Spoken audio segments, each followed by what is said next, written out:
record on this computer. All right, here we go. Big us everyone. Welcome to the Kyokushin Shuffle. Here we go. Very, very cool guest. I've wanted to get this guest on for a while. I've got his time. He's working his butt off. He resides in Kingscliff out in New South Wales. Senpai Jason Perkinson, how are you, my friend? How's it going? Good, brother. Us. How's it going down there? Yeah, nice, man. I'm pretty isolated today, so pretty good living. Good living for the family, but I'm still busy, man. I got to keep busy, bro. Yeah, well, I've caught you at this time, obviously, you know, in respect of COVID and what's happening. And yes, it's helped me in a whole lot of ways in getting people's time and having a chat, but we chat often. But on this level now, you know, it's on a bigger scale, to be honest, and a more respectful scale of your journey and highlighting you. And I'd like to get a lot of people that never got to probably talk to you or never got to approach you as such, in the manner that I've known you as a friend and as a karateka and as a teammate for such a long time. So I look forward to chatting to you in more detail about it. No, pleasure's all mine, bud. Well, Jace, I always break the ice with the guests and I go, how did you get started in martial arts, or was it Kyokushin? What happened? Did something happen, or did you just see a flyer on your local, you know, shopping center and you go, let's do it? How did it start? Yeah, look, I to be honest with you, I'd always been in fights. You know, I was always pretty angry young kid. Right. You know, my childhood was probably sort of like most sort of islanders, I suppose, and sort of coming out of New Zealand. My dad was pretty hard, sort of ruled with a bit of an iron fist. So you learn to look after yourself at a pretty young age. So I would,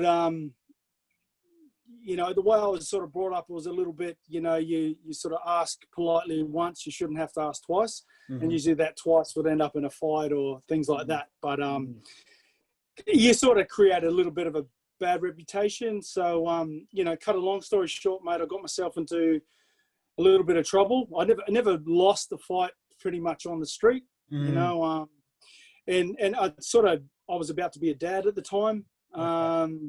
My partner at the time was like, you know what, Jesus, maybe 6 months pregnant, and I got in a really big fight at a nightclub, and it sort of hurt a couple of guys really bad. And the only person I sort of really knew that it was really weird. I went to my mate's house at the time, which was Shane Donaldson, which is Shane Munna, you know, which is Shodan Phillips' nephew. So he was a mate of mine through my brother, and I actually went to his place and went, look, dude, I've done this. And we chilled, had a bit of fun. I sort of laid low. And then, you know, one thing sort of led to another. It was a bit of realization. I was about to be a dad. All this, my life was changing. I was maybe 20 at the time, maybe. Yeah, right. Maybe 20. So I, you know, over the period of a week, my life was all changing. I sort of went along to training with Shaney, you know, you know, and then I met Jim. Yeah. And you know, I was at that time, my parents had separated. I needed a good father figure, I suppose. And Shihan, who I call him now, which is now Kancho, or Jim Phillips, he's just always been a mentor for me. So it was an introduction, you know, and was it an introduction. So you were in New Zealand, you were born in NZ. I was in Australia. I was actually in Australia. You were born in NZ? Or I was born in NZ, but look, I've been here for like 40 years. So I moved here when I was, you know, I've been to like 35 schools in Australia, you know, so I was always in trouble, whether it was sort of, you know, the local bullies or, you know, I used to sort of, you know, and I had a younger sibling at that time, my brother, then eventually my sister. But you were always, it was that fight or flight. So I know I didn't like running away. I wasn't much of a runner. So, you know, like I was brought up tough. My old man said, you know, don't start it, but if you start it, you got to finish it. So, well, there you go. So, I appreciate it. So you know, yeah, fair. You know, everyone's got a journey, everyone's got a story, right? And that's one that's pretty overwhelming. Oh, for sure, bro. To an extent, because of your, you know, being a parent, a dad, a partner, you know, lots happening at such a young age. Life was changing, mate. Life was changing just too fast, you know. Well, you segued something pretty special, which was, you know, to this day, I know you know, you've got, you know, Shane, and then you've got Kancho Jimmy Phillips, and you've walked into a Kyokushin dojo, and you've met this powerful figure. Obviously, you know, how long ago was that now? No due respect to your age. Oh, yeah, geez, like, you know, it's like 20 years ago. Yeah, you know, just probably. over 20 years ago. Yeah, I'm not. Yeah.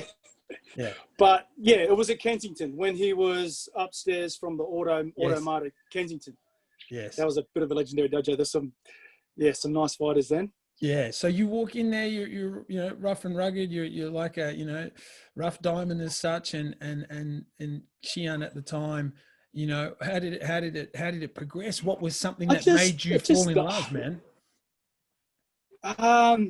It was practical, you know, but I think it was, yeah, like there was just something, I think, because you know, being part Maori, you know how they pronounce it, part Māori, and Jim Phillips was the same. We had that connection, and he was sort of part of that thing that I was probably missing with my family, you know, and sort of, you know, that father role, I suppose. And he was good, like, but he was straight up. He didn't sort of cut any corners, just didn't bullshit, so to speak, and just said, you know, and that's when that whole saying, you know, the only secret is sweat. You know, the more you sweat in peace, the less you bleed more. Yeah. And I loved all those affirmations. I loved all that sort of stuff. And yeah, like it was, you know, I guess early 90s, and, you know, just training, and I couldn't get enough of it. I loved it. And I used to just be in awe watching these black belts, and you know, Sensei Debbie, and, you know, your Sensei Graham Rose, and we had people coming and going. You know, there were so many good instructors, and they had a bit of everything, you know.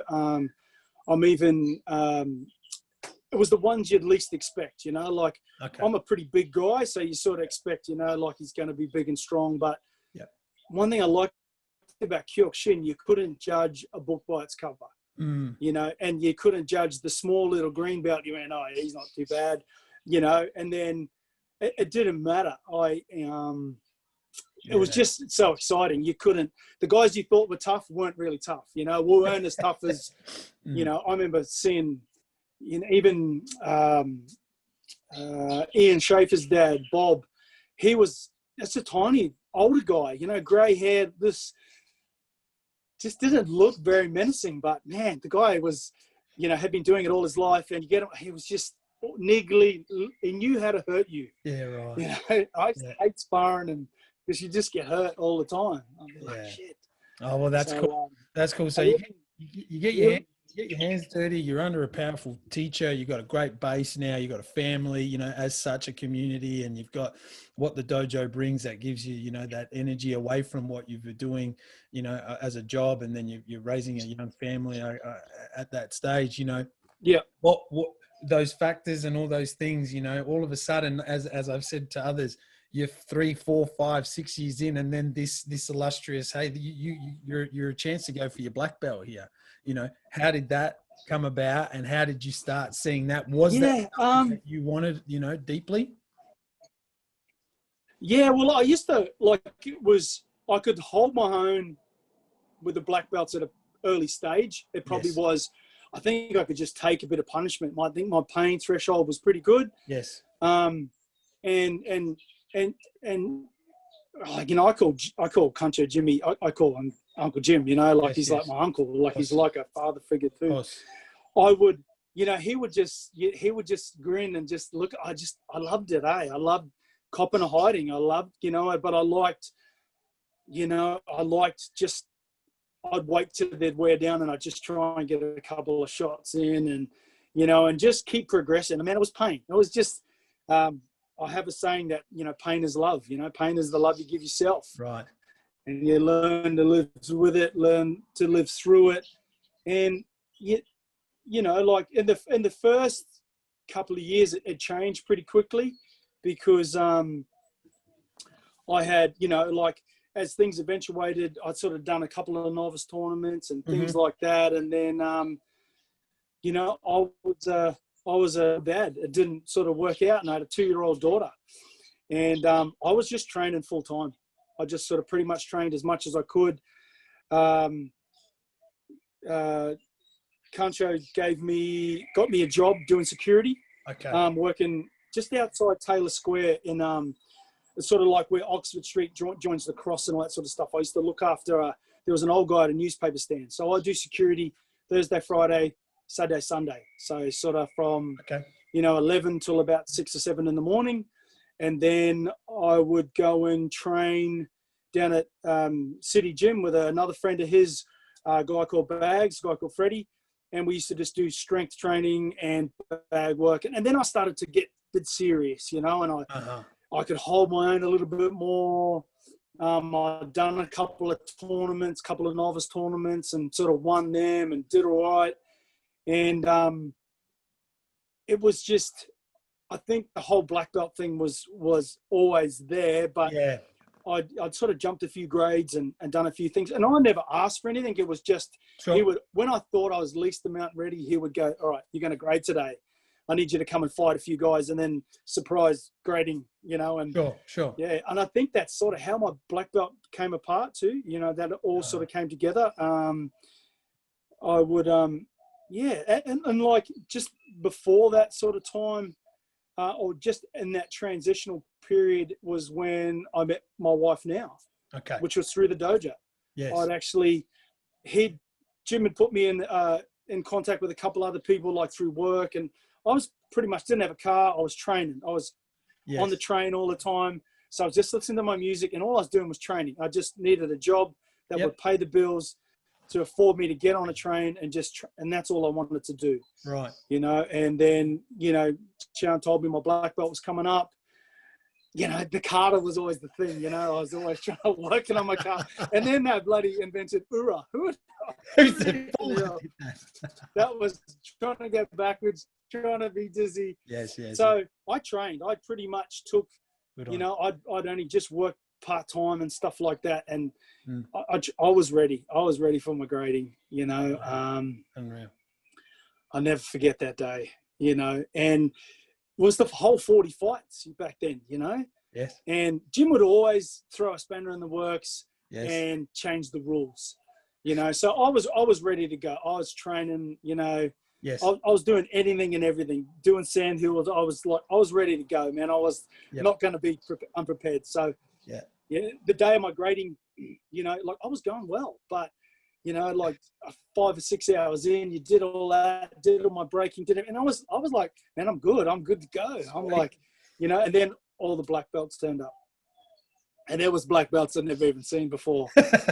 You know, guys that just come out of the woodwork, and I was like, because I was pretty big, and I thought, I'm going to be good. I was good to go, but Kancho Jim had other ideas. So, you know, and by then, you know, people like Graham Rose turned up, you know, and then I had Victor, and I had Sensei Debbie, and then I had, there's a couple of massive guys that come down from Wollongong, you know, and we had a heap of black belts, but, you know, like they would always be here and there, but I think every black belt he knew turned up for that day. So, and I was, I'd just seen them, you know, I'd sort of doing demonstrations, doing stuff and leading the class, and I was like, you're kidding, you know. And back then you'd let people in. I remember it briefly because, you know, like first fight was Jimmy, you know, first fight. Nice. And I'm like, I'm ready for this. Bring him. But it was all I remember was first kick was in the groin, first punch was in the throat. So I was on the ground. I was on the ground, mate. I was on the ground like. I'm laughing respectfully. You know? I'm laughing respectfully. This is like, hey, what do you? Like, I was good to go, but I think Sharon was like, let's throw a spanner in the works. So I was like, So I recovered from that, and I don't know if he was trying to make me angry or what. So I was okay, fair enough. So I got through that fight, got through the next 5 or 6 fights, and you know, it took me about 3 or 4 to get my bearing back. Yeah. And then I was good, and then I started taking it out on everyone else. Yes. My 10th fight came up. Yes. Was Shodan Jim again, you know, back then it was Shodan Jim. Yes. All right. So I'm ready for this, you know, Yes. try to block the groin kick, but got a punch in the throat, got a kick in the groin, you know, pick me down like this, like pretty much swept me. And I was like, this is not good. Yeah. You know, so I got through it, you know, but I think I had Shodan Jim 1st, 10th, 20th, 30th, and 40th fight. Right. I did pretty good with all those fights except for those 4. Yeah. You know, and I remember right at the end of it, and he was just punishing me. I was on the ground, and he was laying his boot in. He got that angry that there was people watching the grading, and they were crying, and he kicked them all out of the dojo. He said, "This is it. This is how you get your black belt." And it was pretty brutal. But, you know, like, I mean, black belts for them, that's very different. You know, no disrespect to them, but no. You earned it, eh? Yeah. No, it's good sharing it. I remember grabbing him, tackled him to the ground and tried to bite him. You know, and then a couple of them grabbed me off him, and they were like, all sorts. And he was like, he just gave me a big hug in the middle of the fight.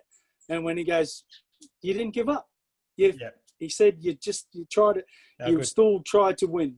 And he goes, you know, he goes, and he was like, welcome, gave me a big hug. I had tears. I was like, I don't know what was going on. Because I was just running on empty. I think he was just saying, would I fold or would I fight back? Because I had nothing left, you know, by those, you know, those up to 30 fights, I was still coherent. Those last 5 fights, I can't remember too much. Well, mate. You know, and then I just remember him kicking into me. So, you have summarized, probably, no disrespect to all my other guests, the best one, because I feel that the Shodan in Kyokushin, and we talk about it so respectfully, and we as karatekas, you know, acknowledge the difficulty with all martial arts in any certain grading, but we take pride in ours here in Australia. And obviously, you know, ours is 40 or 50 fights for whatever level. And then some other organizations have 10 and they're still tough as well. But what I'm alluding to is, you know, your generation and the way, you know, you're a bigger lad, you've come up, you know, you've had some battles on the street and you've shared with us, you know, this chapter there. And then you've got this master who's just at his peak probably at that time as well of just, you know, giving you, like, he could do everything. He was in exceptional form and you caught him at a beautiful time. It was like, that was it. Like, I'd seen photos of me after the grading. I don't recognize it, but he still kept me guessing, you know. Right. He made sure I came back the next day and did the kids classes, like 3 classes in that afternoon. He still kept me guessing. He made sure my dad took me to work the next day. And he said, make sure he gets up out of bed, make sure he goes to work. And I want him here to teach the classes, which was probably worked out. I could hardly walk, man. You know, excuse me, friend, I was pissing blood. I was this is freaking crazy, you know. But I think all those hard lessons, I was like, you know, it was good. Like, it was, I definitely had more respect for the man. I just wanted to keep learning, to be honest with you. I was like, I probably gained a fair bit of respect from a few of the black belts. Then, because I'd been their punching bag for years. Right. You know. Right. So after this, you know, in a continuation, did you feel unstoppable? Did you have something within you? Because now, like, let's segue towards your fighting now, because your fighting was a big component of your. Well, you have to remember.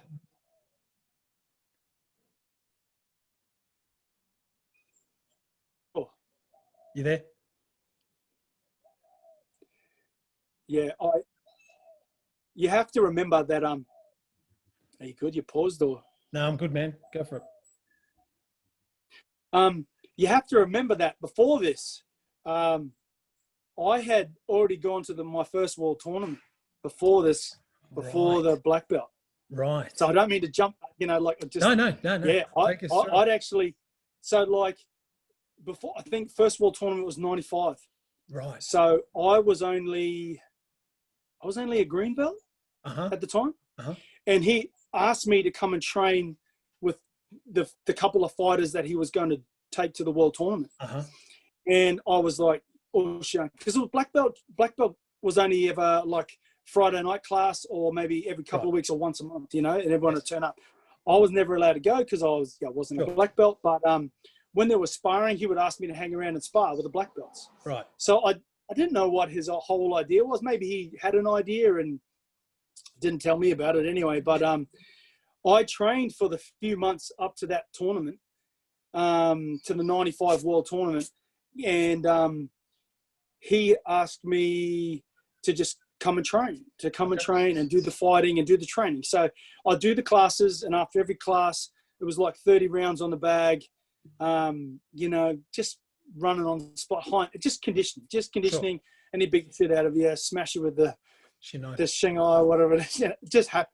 And that was it. So I did that for 2 or 3 months, and I would spar with the black belts and all that sort of stuff. Yep. And he'd made a decision which probably upset a few of the black belts at the time, to take me to the Worlds. Sure. He goes, Jason's the only guy that turned up to every training session, all right, was here for the extra grade, it just turned up, did what I asked him to do. Half of you guys couldn't come. And at that stage, I could sort of hold my own, okay with him. Sure. I could do all right. You know what I mean? But it was only brown belt and above back then. Yep. So I don't know if I'm supposed to say this, but he made me an honorary brown belt. Yeah, that's fair enough. So I could compete in the tournament. Yep. And it was huge. We went to Hombu. We went there, had a look. Yeah. And it was just, I was just a kid in a candy store. He went and gave me a belt. Yes. Which I had to wear for the tournament. It had my name on it. It was a proper Japanese belt. It was pretty cool. It had Jason Perkinson and gold writing. It was pretty awesome. Yeah. So and I met all these superstars, but I didn't know who they really were. I was a huge fan of Gary O'Neill, Walter Schnaubelt, and then Sean Polly was there as well. Yes, Billy, there's all these massive guys that were still sort of fighting. Right. And I think because Sean Polly had still fought in the 91 Worlds. Yes. Yeah. So he was there. There was so many good Australians, but it was the year that Gary came fourth, and Wally won the world breaking and all that sort of stuff. So I remember sitting next to it. Was huge. I had the tracksuit. I was all that. I was just a kid. I'd got my draw. Yes. And the things I remember from that, I think I got maybe do an extension on my first fight against another fighter that was really good, but I had guys like Gary and Wally and all that and Judd, all those guys in my corner going, you can do this, you're going to smash him, Jace, have a crack. And I did, and I held my own. And, I didn't get the decision. But for me, Sean Bobby Lowe was my referee. It was my first introduction to Sean Bobby Lowe. Wow. I've got old photos of me standing there, and then I met another legend, but I didn't know all about him until after that.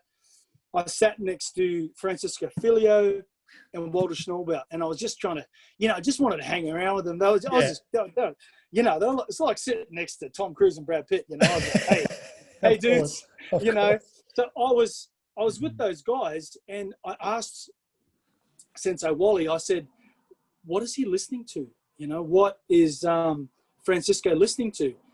And I just wanted, because I love my music. It all got us through stuff in our life. So I asked him, what were you listening to? And he goes, Elvis Presley. And I went, Elvis Presley? What song? And he goes, It's Now or Never. And I was like, it didn't sink in until 2 or 3 days later. Then, Gary had made fourth. We were in there cheering on Gary, and Gary is destroying monsters. And Gary was like, he's only a little guy, but he was 70 kilos wringing wet, and just Tom with the wash. He was doing all these big flying kicks and just knocking 120 kilo heavyweights out cold. I was like, man, it was. And then, man, I was hooked, dude. Yeah, hooked line. Sure. Yeah, this is what I want to do. This is where I want to go. And it was awesome. It was huge. It was such a good experience, and I owed all that to Shodan Gym. Yeah, well, there you have it. There you have it. What a situation. Maybe it's probably why I trained so hard for my black belt. I wanted to earn it. Really wanted to earn it. So well, thanks for taking us a little bit back there, because it does lead us towards, and that's respectfully, understanding, what triggered you, and that's important, man. My next side of it, and you and I have spoken a lot over the years, but not as deep as this in respect of, you finish a world tournament. You've just said it would have blown you away. It's next level. And I didn't want to work. I just wanted to train, but I sort of had to get a job. So Shodan got me a job. Yes. To help me do that, and it was quite funny. Like, he helped me get to maybe the next world tournament, helped me get my black belt. I actually found my wife now. Yes. 20 years later, I'm married and got 2 kids.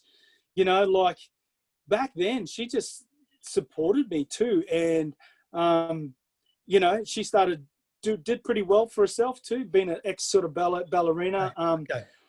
Did pretty well, won a few, few local sort of young tournaments. But I remember it was the Nationals. It was the Nationals a few years later, and I think I fought Chad Boger in the final and got beaten.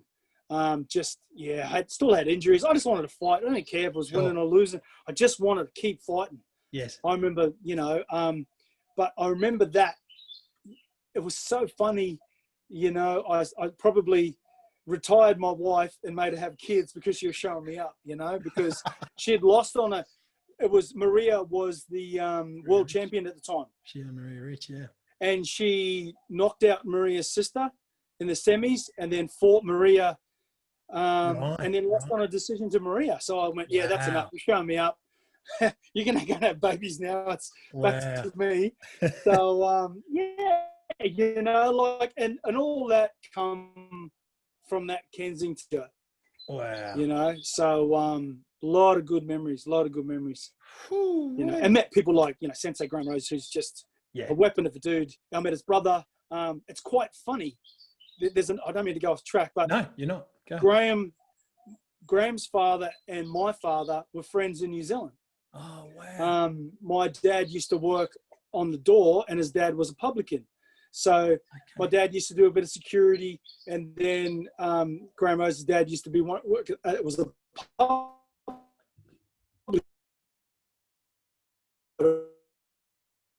have a few. And it's funny that Phil Rose was born, Graham's brother, who passed away, another karateka. They were celebrating at the pub together, and they were like, "Hey, I'm a dad," and he goes, "Hey, I'm a dad." So that became that camaraderie. We didn't find out till like 3 or 4 years of training together. Right. Graham had come to work with my dad and just needed some work, doing a bit of labouring, doing some painting and stuff. And they realised, once my dad realised that Graham Rose was Phil Rose, Charlie Rose's son. Yes. They just went to the pub and got drunk. Still paid Graham for the day and just sent him home drunk. So it wasn't a great influence, but he was just happy to see that us kids had sort of still made a future and sort of kept that connection through karate and that Kensington dojo. Wow, how special! That is cool, and that is the cool bit of chatting to people like yourself, and people listening and understanding, what the family side of, Kyokushin can do, and the leadership of someone special, and Kancho Jimmy, wow, and I was trying, I'll share it with the listeners. I was trying, meaning I contacted Senpai Jason before I contact Shodan Jimmy, because I try to get on a student before I get the master on, just so people can start to prepare themselves to understand the master. But you've been extremely busy, man, traveling, doing all your work. Hey, so this is cool. You set this up very well, and I guess your fighting career, again, we can start there a little bit, because you went to Japan, you've had a taste, you've come back, then you start tearing up, and learning a lot in Australia and pushing towards one of the top heavyweight full contact fighters. You start knocking down doors there. How were you going? How were you then just going about business with that? Because you were doing some kickboxing as well, or were you starting to feel a fighter? I did later on. I did a little bit later on. I did a few, but later on, like I mean, I'll probably go back a little bit because the whole idea was trying to be that Australian champion, you know. Yes. So it was I think it was 2007. It was at Sydney Town Hall. Yes. So yeah, there was some good heavyweights because someone had just come back from Japan. Yes. Who had just spent 3 years in Japan, which was Judd.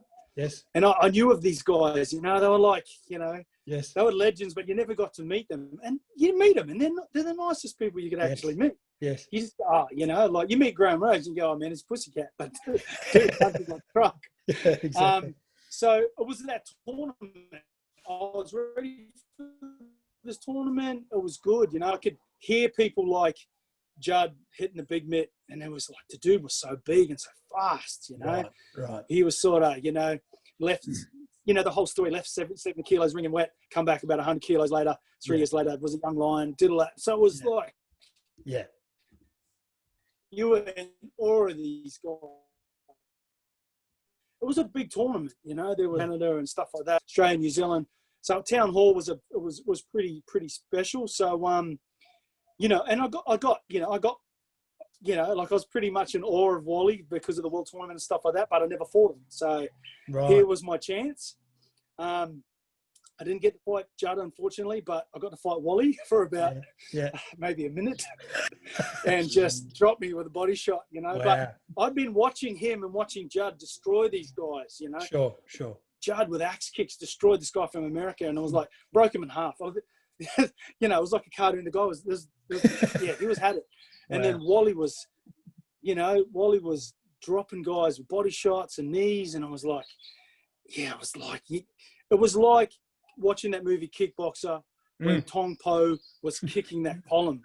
You could hear them in the hallway hitting the big mitt, and I'm just going, you're kidding. Yeah. You know, and I thought it was a drum, but I hear you. Unfortunately for me, I went and looked to see who was kicking the pad. So, but, you know, like, and then cut a long story short, you know, I got third. I fought Peter Graham off for third place. Wow. So, you know, there was Wally got first, Judd got second, I got third. For me, that was that was my claim to fame. I was good. I got to roll with those, to stand next to those two. Yes.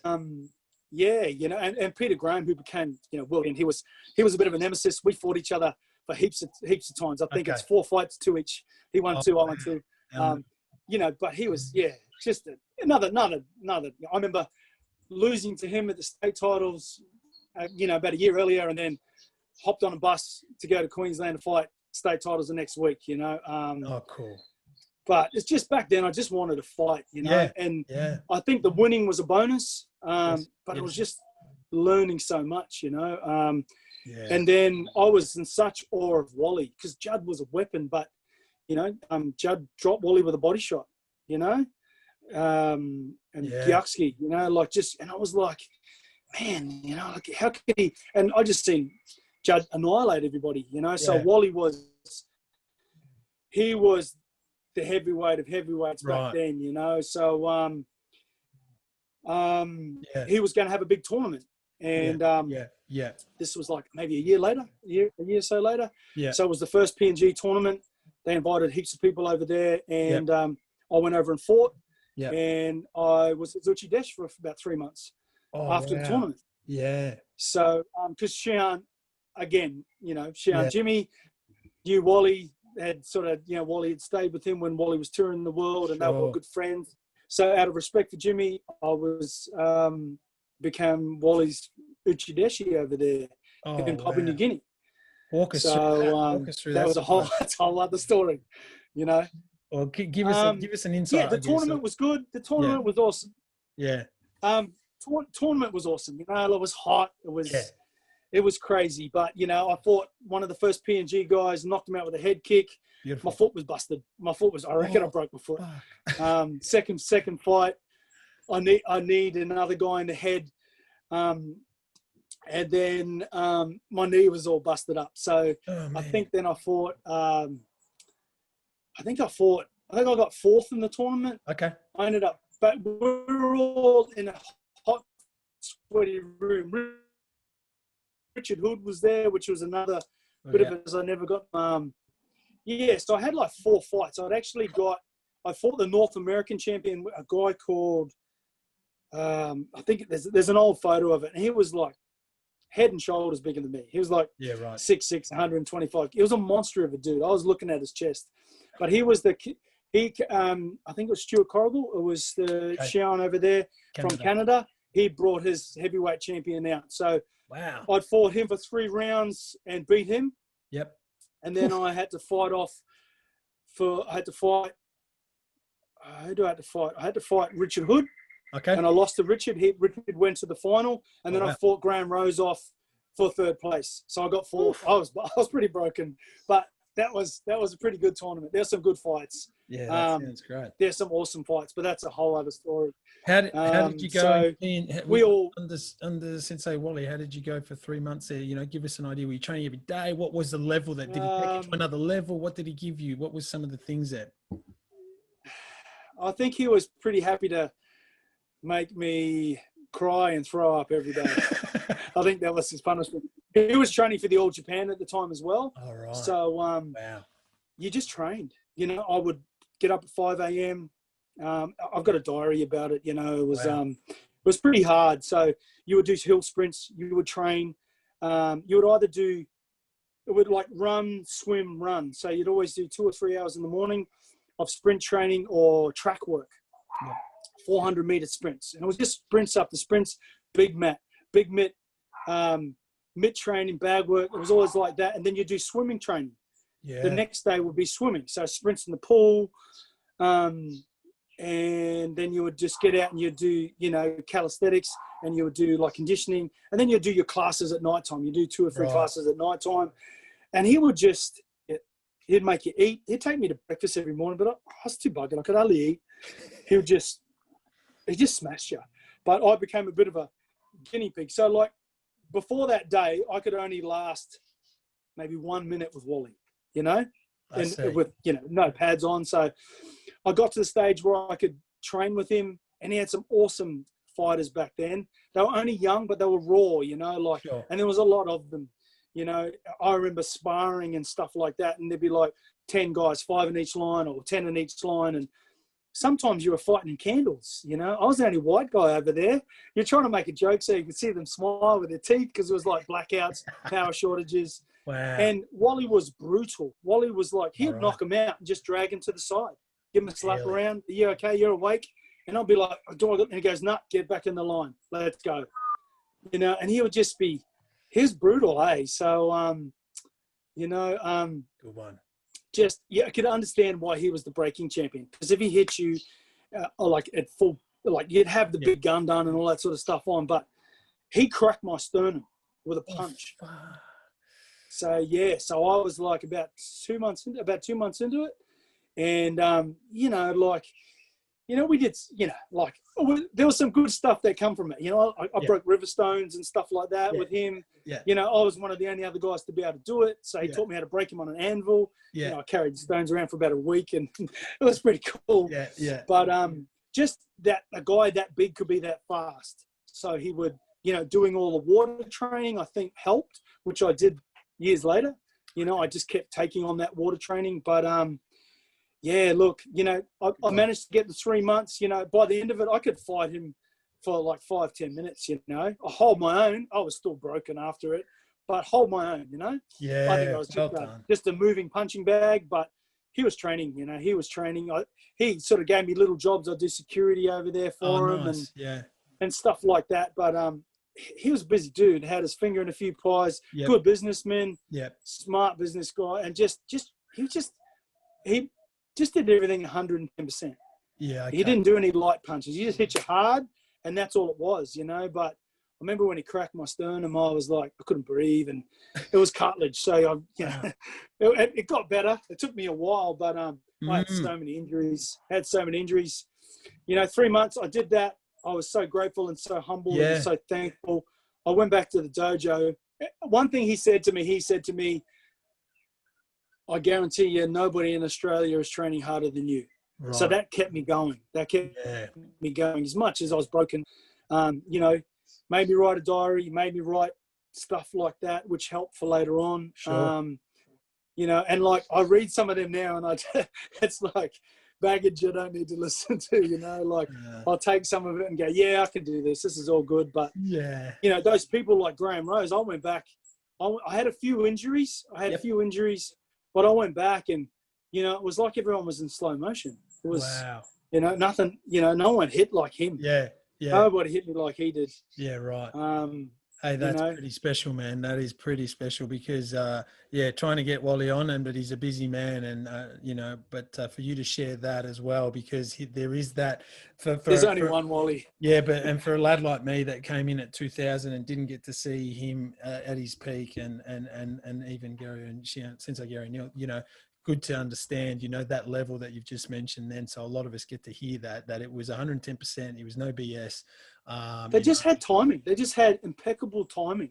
Yeah. You know, like it was just different things. And I think I didn't understand it until a few years later, you know, going to train with Hasegawa, you know, and being like, you know, that was my thing. Next thing I'm leading to is that the things Wally taught me was very, you know, they're my things I remember most, you know. Yeah.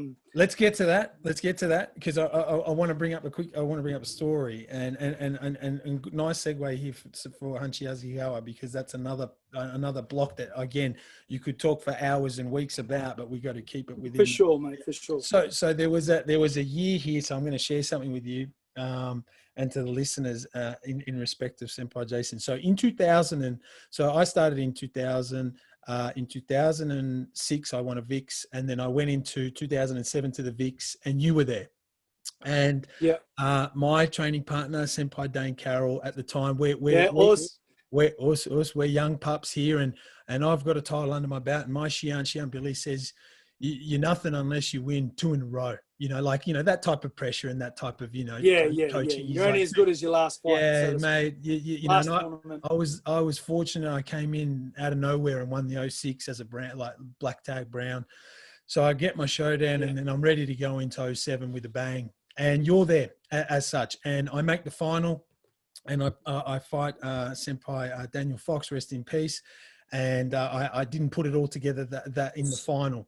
So we move on, and you're warming up at one end, and I've got Senpai Dane on the other end who's fighting yourself. Now Dane's just starting to progress his way to heavyweights here, and you're owning it. You're the dude.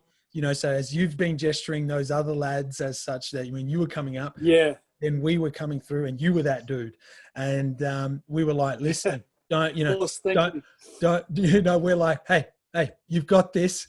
The Dane, hey, come on now. You got this. Put it together. Blah, blind blah, faith, blah. Mate. Blind faith. I'll give it to you straight. Dane's maybe, you know, this is 2007. So, Dane's maybe 20. He's a strong boy. Yeah, but he's coming through, right? So he wasn't, and I had tickled his rib in practice. I was a rib puncher as well. And we were obviously not trying to exploit that to you, because it would have been business. So, you know, you gave us an eye-opener as well, and you gave Dane, and I can talk on behalf of him because he and I have been through ups and downs together, and we had used you as a template. We definitely had used you as a template to build his heavyweight side, because I was the middleweight guy. And after you and he fought, he turned into a monster. He turned into a monster. He was like, okay. And we were like, hey man, you've just taken Jason, you know, you fought well, you fought strong, and I'm sharing it with all the listeners, how simple one freaking thing takes. And you came up to us at the end, and we're all family through our Shians, but you went, hey man, you know, good job guys. Well done. Keep doing what you're doing. And that inspired the shit out of us, Senpai. I tell you right now, that inspired us so much, because you were the heavyweight champ coming down from Sydney to Vic. You were just owning it, running it, getting it done. And again, we weren't in that I guess zone of, oh, what has he done and where's he been and who is he? You know, we weren't that type of, we were cool. You know, Shian Billy knew how to talk to us and not get us into that, oh, fuck, is he been to this and is he been to that? Because that can overwhelm people a lot in for sure, right? Definitely. And you just get in your own head, get in your own road, get in your own space. Yeah. So you gave us and our dojo, it wasn't the wake up call because we were on our way. We were starting to progress, but you gave us more of a hunger, especially for Dane, and then we continued on. That was the Vixen 07. Then I just want to share one other one with you, which you will continue on a little bit here. We went to the World Tournament, and we were in the World Tournament. It was I've got to be honest with you. I think it was the 08 or 09. There was 09. Judd was Okinawa. Okinawa. Okay, yeah. So Judd was there. You were there. I was there. Dane Carroll was there. You know, we had a good, nice spread of fighters. You know, and we had not a bad team. Yeah, and I'm sharing this because of an angle from me. And you know, it was my first Worlds. You had made the quarterfinals and you were up against Sensei Jonathan Tennell, and you were on fire, man. You were on fire, and I was in the stands, and I was like, all right, here we go. This is going to be special. This is going to be real good. And I think you did a draw. It was a really tough fight, really, really tough fight. And but in the end, you got an in close. I had him. In close, I had him. Yes. And like he was tough, and I you know, because I'd trained with Takuma before. Go for it. He'd said, watch his right leg. Watch his right leg. It was good. And I just said I'd stay in close. But yeah, he caught me, man. It was a good kick.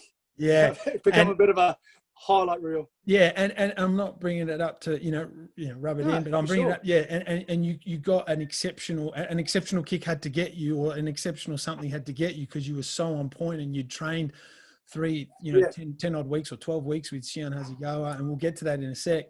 And you just lost, right? And you got the kick. Now I'm jumping a bit here, and I just want the listeners to understand something because of experience and then seeing Senpai Jason. So now he gets this axe kick, and it's a shock to us because we're like, damn, this is, for me, I'm thinking, wow, Jason's just got head kicked by an international fighter. I'd never seen it, in that angle because we've seen these only at tournaments. Yeah, been up close and personal. And then I'm like, oh man! And then the next fight after that, Shian Judd Reed gets an inside thigh kick which hits his groin / it was a tough. Yeah, hit the balls as such, and he went down and then copped the Hizageti, and then he gets knocked out.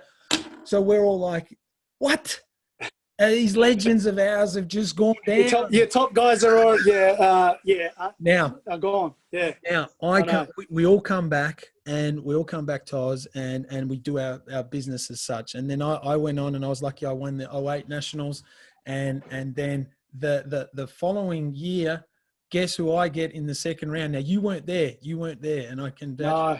I got Sensei Jonathan Tennell in the second round, and I'm like, righto, no, that's it, and I'm telling you honestly, and I'm telling the listeners honestly here, because I've got Sensei Jonathan Tennell on soon, okay, and you had given me a level of understanding of, okay, well, if Jason gets hit, right, be cautious, be aware, be all these things. So you took my game out, and Shion Billy had added his component, and then without you even knowing, and this is why we've had a relationship for so long as such. I've always kept these things as such and going, wow, if Jonathan can do that, Jason, what's this guy going to do to me? And I'm 82 kilo. Yeah. I'm 82 kilo, and he's 98, 100 and something concrete, and you were 110, I'm assuming, or something like that. So I went in, and I felt like Superman, man. I felt, nothing's going to get me. He's not going to get me. I'm not going to be on his highlight reel. Fuck that. There's no chance. Yeah. And I shared this story before, and I haven't shared it with you, I don't think. Okay. I know Spanish. So I'm hearing his Shihans and his coaching staff. Giving him points and cues. Okay. And I'm hearing, and I've shared it with others, if you recall, and I said, and they yell out, Talito, Talito, and Talito means it's ready. And I'm like, oh shit, here it comes. Go, guys. And he does cut him off. He does a Toby spinning a Shuramawashi Kakatogeri on the outside of the ring, and it skims my head, bro. Like just choom, and I'm like, done. And I run to the center, and it turned me. It just turned me like to another level. I went, that's it. You were like, I'm good, man. I said, you tried, and you fucked it. You missed, buddy. I'm good to go. And I'm I'm fucking bring it. And you showed us that, Oh. like, man, get in there. You showed us that as in just that teammate approach and that quick chat or that quick pat on the back. And I'm complimenting you. And I just wanted to share that with you before I never do. Yeah, no, not a problem. Awesome. So when we get to this situation, you now have trained with a legend like Shodan Wally, and then you got to train in Japan. Walk us through that. Share with others. Yeah, again, it was Shodan Jim, who was friends of Hasegawa, and he brought him out here. I think it was in Queensland for it was like a seminar, up in Queensland. So he sort of picked one of the biggest dudes as a guinea pig, and I became his guinea pig for the whole 3 days we're up there. Yes. And Hasegawa punched the shit out of me, just flipped me, smashed me, knocked me. Oh yeah, good boy. And then he had, by the end of this seminar, had said, "You come train with me." And I'm like, "Awesome, yeah, not a problem, anytime. You come next month." I'm like, "What? Tomorrow." Well, wait a second. So Shodan Jim had to talk to him, but Shodan Jim didn't tell me. And then, look, you're going to come and do Uchi Deshi. You be my, and I was like, he'd had Uchi Deshi before, but at the time, Takuma was the Uchi Deshi. Mm-hmm. So he was like, yeah, you come train. You be my first. Yeah, and I was the, cut a long story short, I didn't say no. I was their first foreign. I was the first white guy, first gaijin, Yeah. And it was like just a little ominous looking dojo, it was old. It was just, everything was, they had truck tires for conditioning, and the truck tires were like polished from people kicking them. Like an old truck tire, I'm thinking like, that's a lot of kicks, old weight, sort of an old bench. It was all rusty, and the floor was like it was like old fake grass, but it had worn through to like polished concrete, It was an eye-opener. So the whole translation thing was really, really hard. Yeah. But the first month was pretty hard. And I met Takuma, and Takuma had already been Uchi Deshi, I think, for maybe a year. Yes. Maybe a year and a half. And we had like a circuit to do every morning. Right. So it was a different level. I sort of knew what to expect. I was pretty fit, pretty healthy. But you train for like 10 or 12 hours a day. It was ridiculous.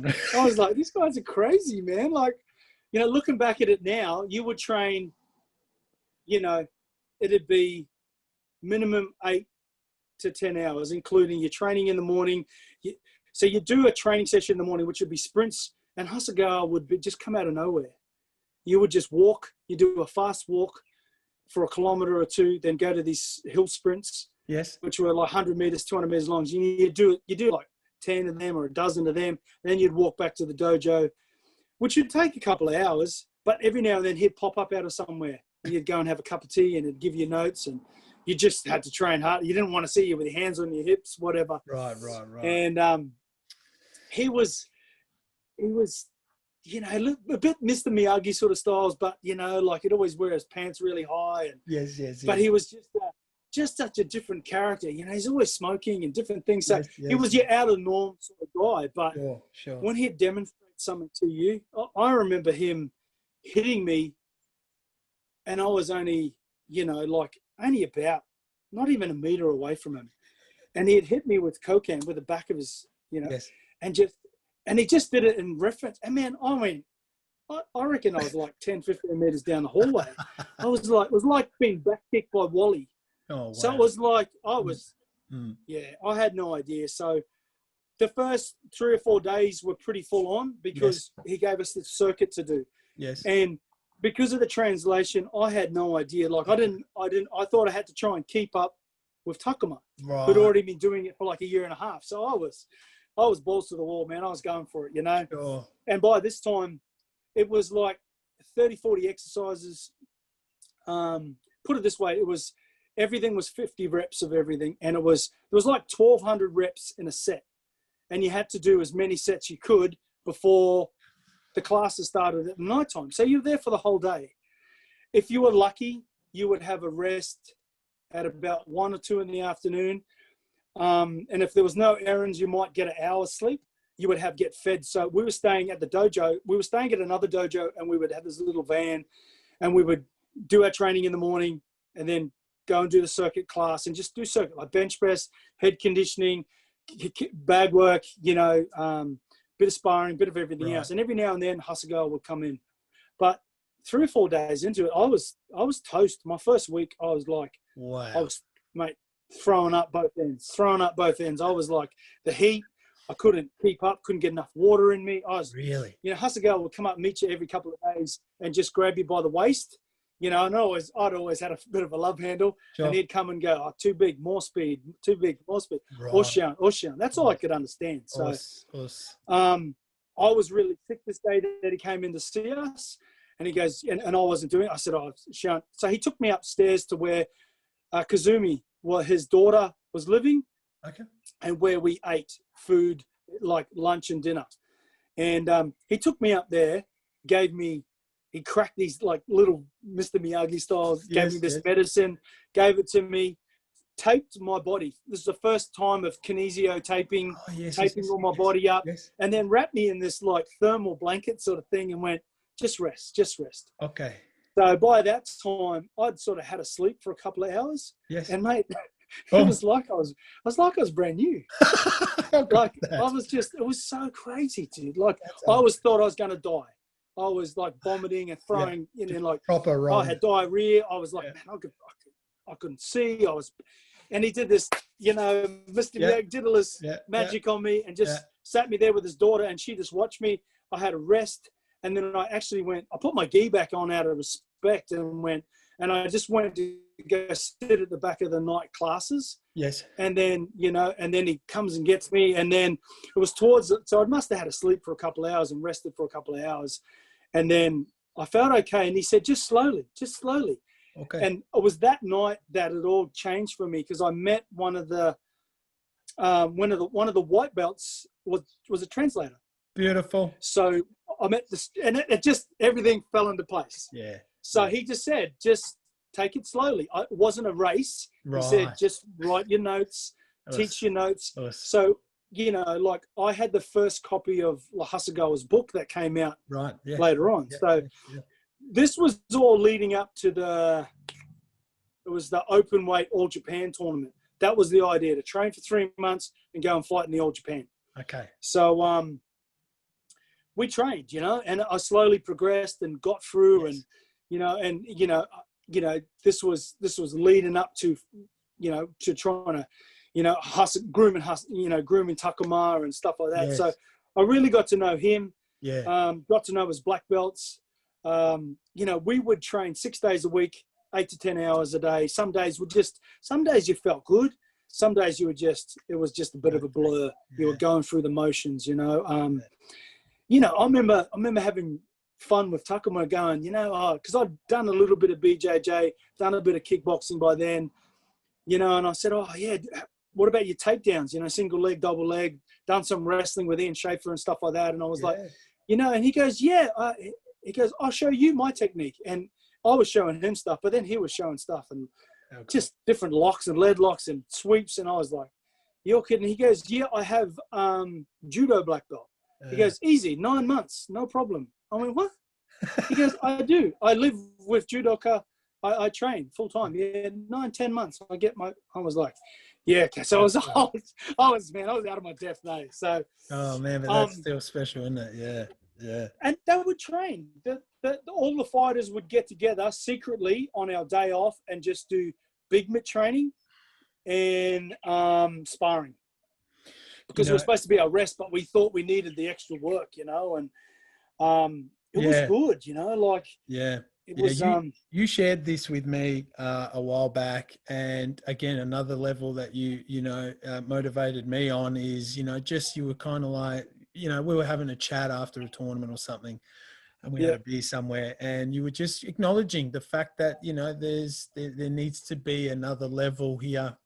In Oz, as such, we cannot just think that we're doing enough, because we're not, or, you know, and it was an open conversation, right? You know, and You know, I'm trying not to disrespect sure.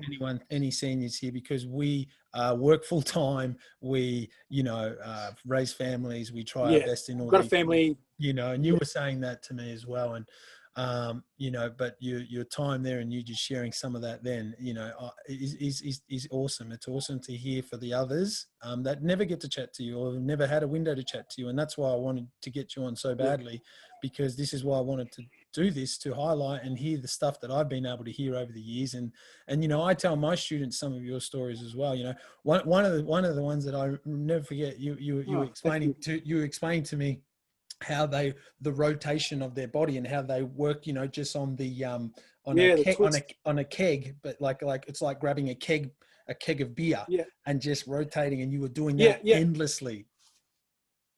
Yeah, and it was simple things. It wasn't that it was better technique.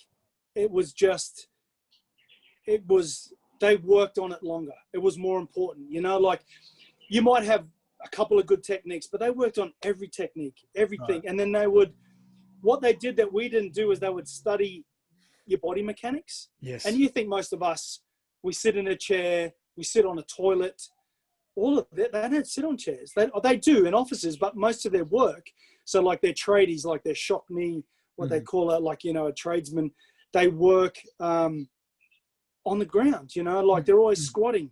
So for them, they're dominant in lower back and knees and ankles and all that sort of stuff, flexibility, mobility, strength, because they're squatting all day, every day. Yes. You know what it's like having bloody Kyokushin shuffle, the actual Kyokushin shuffle from a tournament, or you know, a bloody big sparring session, trying to sit on a toilet, man. Imagine trying to squat on the ground and try to aim your number 2 over a hole in the ground, which was man, it's impossible to do when you've got cork thighs. Man, hey, it's messy. It's messy. So, and I had to learn that firsthand. You know, it took me so long. I had to freaking take all my clothes off so I didn't get it everywhere, because you were trying to brace yourself. You couldn't squat. But they study the mechanics against the foreigners that we were weak in our lower torso and our knees. Yeah. So then Hasegawa would teach you how to kick and how to roll in and out of defensively. So a lot of the time they look like they're not blocking, but all they're doing is a small roll. Yeah. You know what I mean? So it's not, so if your arms here, it's not a constant hit. As that hits, it's a small movement. So it's only minor. Yeah. So it looks like they're not blocking, but they're actually blocking. They're actually just rolling with the technique. Yeah. And that's where that whole twisting and trying to get all those muscles so toned. And there's not much, you know, a lot of the Japanese fighters are like this, is like da-da-da, da-da-da. Yes. And it's just someone will get a shot in. And because he basically said to me, he said, you're okay fighter. You fight, okay, you strong potential. Yep. He said, but forget everything. Forget everything. I was like, what do you mean forget everything? I've beat a few people, dude. Settle. But luckily I sort of, you know, took it on board after he did the whole magic thing and, you know, brought me back to life, so to speak. You know, and it got to a stage, and I had a few injuries, man. I had more injuries before that tournament than ever before. But, you know, 2 days before that, I'd actually, and no one will probably, Takuma might say yes, but I dropped Takuma with a Mawashigiri twice. Yeah, right. And he'd say to me, he'd make me write it down. As I do it to him, he goes, left side Takuma weak. You know, a Jodan. Yeah. And he'd make you write and study that, you know. And he goes, Jason, he goes, more twist. He goes, good back kick, good low kick, good punch, good body rips. He goes, yeah. He said, you know, your body size has to fight this way. It's like, you know, like with bodybuilding, you have the skinny, the medium, the endo, you know, mesomorph. And he goes, that's your body type. This is how you fight. Yes. Don't try and fight like the little guy. He goes, fight like this. If you want to win, fight like this. Yeah. So closer to the tournament, the pressure became a little bit, you know, I thought he was doing a favor, but I didn't realize I was a bit of a guinea pig. Yeah. Because no one else really knew I was there.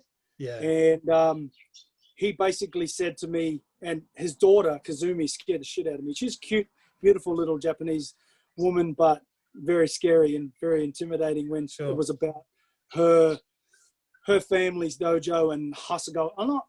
I've still got my gis, man. And I'll wear them with pride, you know. Sure. but she said, you know, you have to get top 8.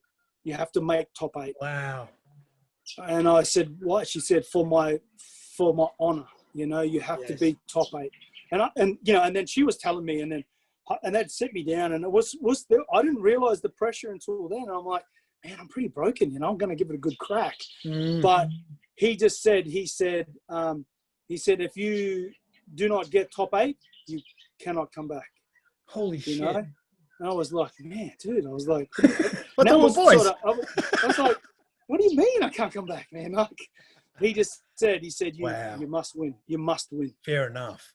I think he was trying to, you know, and look, no disrespect if I'm getting this wrong, but my interpretation was he wanted to take the Japanese style and his style. He wanted to take it and teach everybody else. And, you know, God forbid it all worked out in the end, and that, you know, I did okay, which I'll get to in a minute. But he made his book, and then he toured the world teaching seminars and teaching his style, and, you know, which has now led to then Kyokushin, you know. So I think the writing was on the wall for him. But I go back to that tournament, you know, that's all I remembered was, you know, you got to win. And it was in Okinawa, which I'd never been to. It was beautiful. But, you know, there was Terabra, which was the heavyweight champion. There was Shimajiri, which was the world heavyweight champion. You know, so, and there was big dudes. Shushinoi's dojo. And everyone goes, Japanese aren't big. And I'm like, hey, dude, I wasn't the biggest heavyweight. You know, like there were some big boys in that tournament. So I got to the tournament, you know, I got through my first fight. It was a local, and it was a black belt. It was my first Japanese black belt I'd ever fought. And I beat him, you know. And it was so nice that after that fight, him and his students all came up and shook my hand and, you know, congratulations, whatever. And then there was like, everyone's going, you know, who's this guy? Sure. And I was wearing a Hasegawa dojo my gi and all that sort of stuff. And they were like, who's this dude? You know, and you know, some of the Aussie Shians and all that were there, and they knew who I was, and they were like, it's looking good, bud. It was good, you know. So pretty special. Got to my second fight. It was my second fight, and then it was Shimajiri's brother, which was like the world champion, you know. So in Shushinoi's dojo, so I was like, yeah, okay, fair enough. This is gonna be good. Now, all the fighter and the students from the first dojo were all in my corner on the side of the ring, cheering for me. And I was like, yeah, okay, fair enough. It was nice, you know. Yeah. And they were like, you know, trying to give me pointers and stuff like that. And I got through. I beat this guy, you know. So nice. You know, it was good, but I was pretty busted, man. They were trying to do a number on me, you know, and they just knew. And like, I was pretty busted. So third fight, got through my third fight. So I was one more fight, I think. Third or fourth fight I'd got through. And by that time, everyone I'd beaten, all their students and them were cheering for me in my corner. And it was crazy because I was out the back and me and Takuma were moving our way up. So I had one more fight to get to the final. My next fight I had to fight was Terabra. And I said, look, I can't really feel my leg. I need to go see the doctor. You know, can I go see the doctor? Because I'd already met him before. He was a friend of Shian's. And I went and seen him, and he just goes, you know, like I'm lying on a bed next to a guy whose forearm was like, had a bend in it like that, you know, and he was broke. Like there was first time I'd seen guys get kicked and broken, like things were breaking. And I was like, this, you could hear the hits. And I was, you know, and it was probably the first time I'd actually caught my breath, you know, I'd like sort of gone through, you know, 4 fights, whatever it was. I was on the bed, and the doctor goes, your next fight, he's heavyweight champion. He goes, respectfully, doctor, stop. You know, and I went, what do you mean? He goes, I'm going to stop you from fighting. Yeah. And I went, what? He said, your leg. He goes, your leg is very badly damaged. Yeah, okay. He said, if you go through the next fight, your leg will probably be more damaged and maybe broken. Yeah. Because he's well known for that inside thigh kick. And he goes, that's what they would have been doing from that dojo. I fought 2 of his fighters, and he goes, they would have all been working on that leg. Fuck. So if you got to that stage, you were, you know, it was a matter of time. Yeah. And look, you know, man, I was like, yeah. Shodan Hasegawa came over to me. All the fighters came around, put a towel over me because I was upset. I was crying. Yeah, yeah. And I didn't understand it. And he said, Hasegawa said, put his hand on my shoulder and said, you can come back.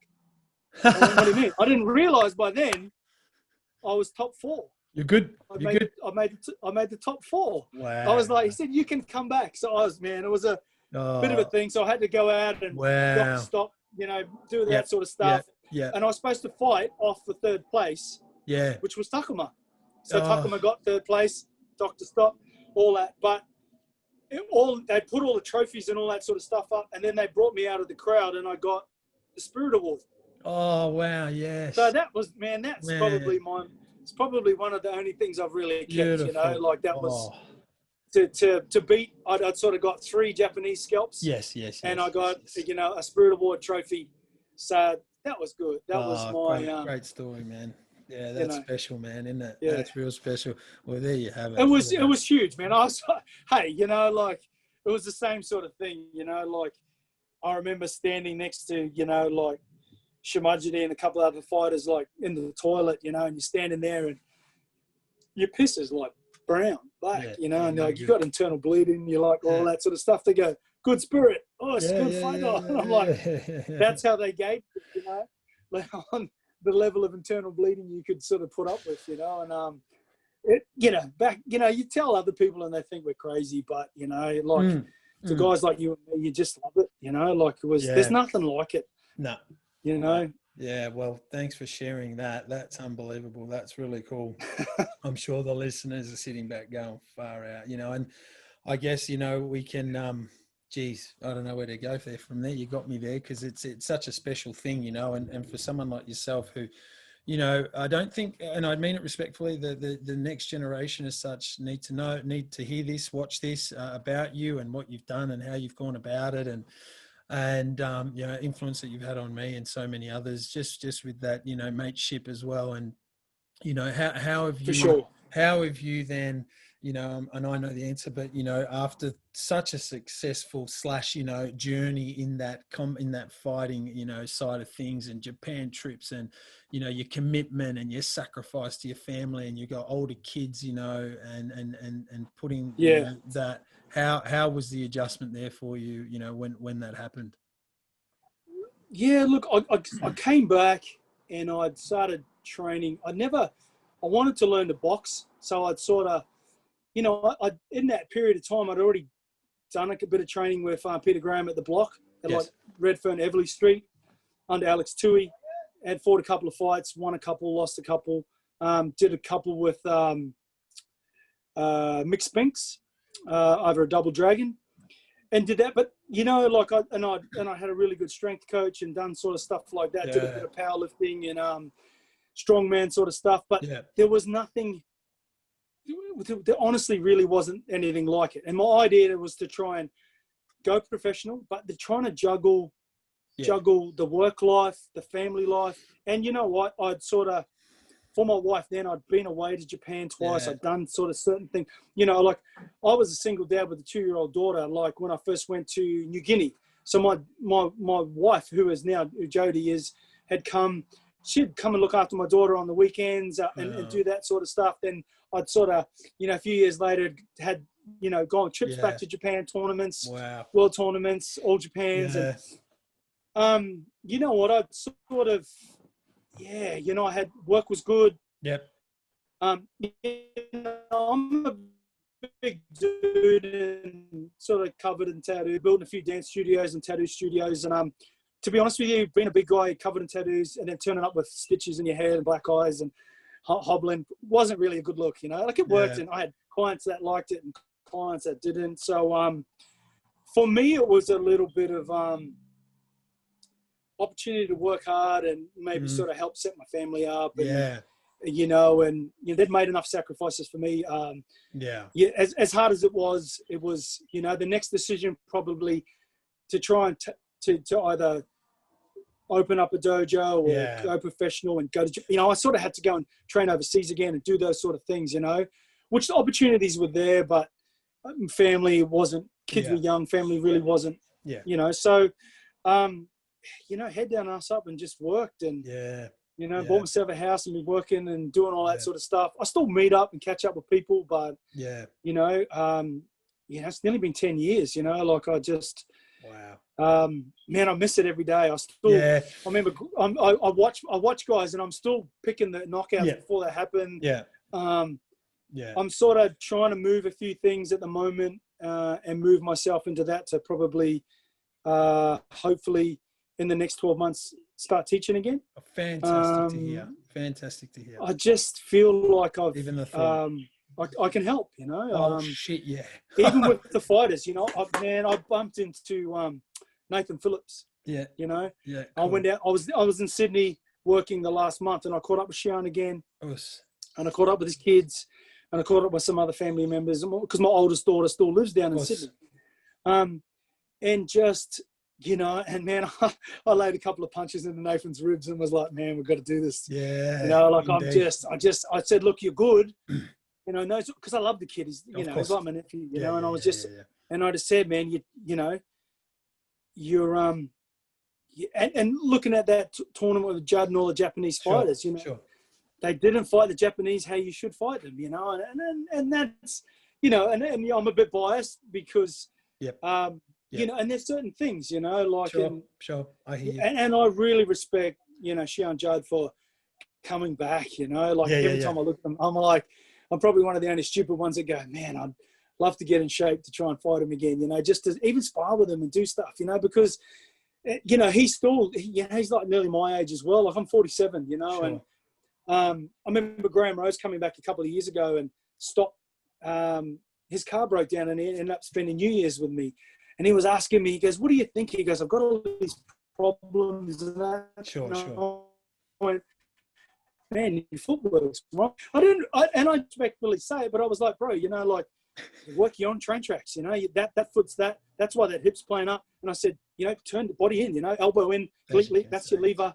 I said, that's what it is, and he goes, oh man, I wish you were still doing this. I wish you would, like, so. And that's why I'm on your case, and that's why we chat often, and I tease you with stuff hey, look, just brother, to fire you all up. this COVID shit is done, I'm actually trying to drop a few kilos and get myself back to do it again. And I hit the bag now, man, but it hurts. I used to be able to break bats, break blocks everything. of ice. So, like it's a little bit of a journey, but it's a bit of a challenge. Wow. But, I think, like, thanks to people like you, like we might laugh and, I think you drank the Kool-Aid, you've taken it all on. And I just, it sort of encourages me because you just have such a passion for it and such a love for it still. And it encourages me for it as well. Like I look at it and I've gone through so many different altogether breaking up this different Kyokushin, you know what I mean? Like there's still 3 or 4 world champions, who's, that was it. So, yes. Yeah.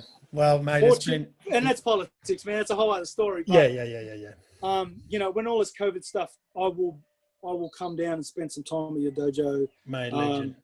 And mate, for sure, I just, welcome. Like, it'd be good to catch up with Dana and that again, because he's still a big brute. I think everyone still has so much potential. Yes. It's just, I think we get that tunnel vision, and we're always inside looking in, you need to be on the outside looking in and adjust a few things. Moving forward, I think that's what, they just studied things more than we did, No, 100%. No, we had Shion Takuma at Shion Billy's camp last year. Yeah, and you guys rang me. I was busy working. Yeah. It was awesome. And just to reiterate something here that Senpai Jason got to see firsthand, and I did also at the camp, is, Shion Takuma, 3-time world champion, etc., etc. Now, if you were to see his journals, so like mine, I've got a handful of journals like that, about this size. Yep. Right. He carries his little pouch and he pulls out he's got about 4 of them. And then we say, what will he do today? And he goes, let's have a look here. Bang. And then there's pictures of, the body mechanics. Yeah, there's the little stick figures and breaks down. Now, And yeah. Now that I'm just sharing the onus here of understanding, you know, and that's the push I'm getting people like yourself and hearing our you know, the wise men, I call them respectfully, the Shians out there that have seen their generation. Then we, you know, you had your bit, then I saw my bit, and we got to keep it going, got to keep the flame going, got to keep it up. And that's what, you know, is invaluable in sharing all this stuff. For sure. Yeah. Well, mate, it's been awesome chatting to you. Look at that, awesome. one hour, bang. And I said an hour, and again, yeah, it's freaky how I can fit the people's stories in an hour, and of course they can go forever. But thank you so much for joining the shuffle and chatting to us, and everyone out there. You've all got a better idea of Senpai Jason, and you know, I appreciate your time. Of course, brother. Anytime. Thank you so much. Thank you so much for sharing all that with us. Thanks, everyone, for listening. It's been a special week. Here we go. We'll keep going on the Kyokushin Shuffle. Thanks, everyone. Take care. Big us. Us.